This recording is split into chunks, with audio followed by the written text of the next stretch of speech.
المدعين انهم مشايخ،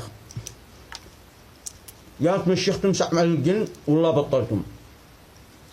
سقونا هذا بدوننا من السياسة وما سياسة، خلاص احنا بطلنا. انا قد بطلت المشيخة، قد بطلتها خلاص كرهتمنا بالمشيخة.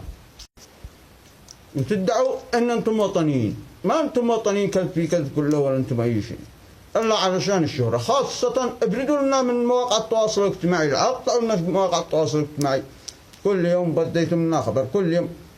يا اخي كوى الميدان كوى عمل بلا مواقع التواصل الاجتماعي امر سهل يا رجال. قد اشتهر هيفاء ونانسي وشيرين عبدو،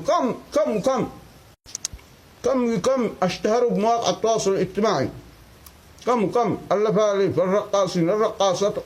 اخر ما به مواقع التواصل الاجتماعي لقضايا المشايخ.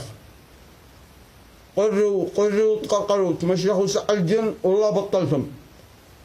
لا تعصوروا الناس لقد معاكم شوية بياس خلاص.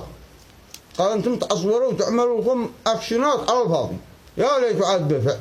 افعلوا فعل صح 100%.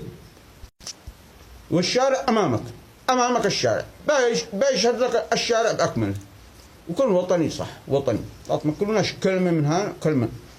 خاصة عادنا ما يجيب سر مشايخ من المغتربين حق امريكا، مشايخ من المغتربين ما ادريت كيف المشايخ حقه. ما لا يجهل لا يستنتف لا بالجنوب يدعي انه وطني ولا بالشمال. اطلع على الشمال ولا على الجنوب، قل كذا تتكلم حتى على الحدود شويه ولا تتكلم على الجنوبيين شويه. ما درينا انت هاكا ولا هاكا. الميدان امامك.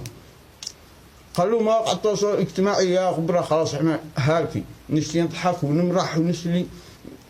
رئيس طلع رئيس نزل، لكن مشايخ طلعوا ولا نزلوا لا، هذه جور مشايخ اخر زمن.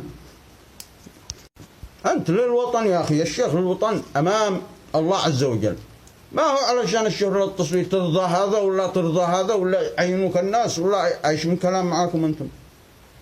ايش من مشيخ هذا عبر التواصل الاجتماعي وشغله. المهم انا قدمت استقالتي من قبل للمشيخة. يقول لك المثل تشتهر حرق بيتكم. هكذا الشهرة، انت تشتهر حرق بيتكم، مش تشتهر من ظهور الناس بالغلط ويا ليت عاده الصح او غيره. تمشيخوا سع الجن. انا الشيخ الكل، ما يهزك ريح مركبه، انا ماسك لها من اطراف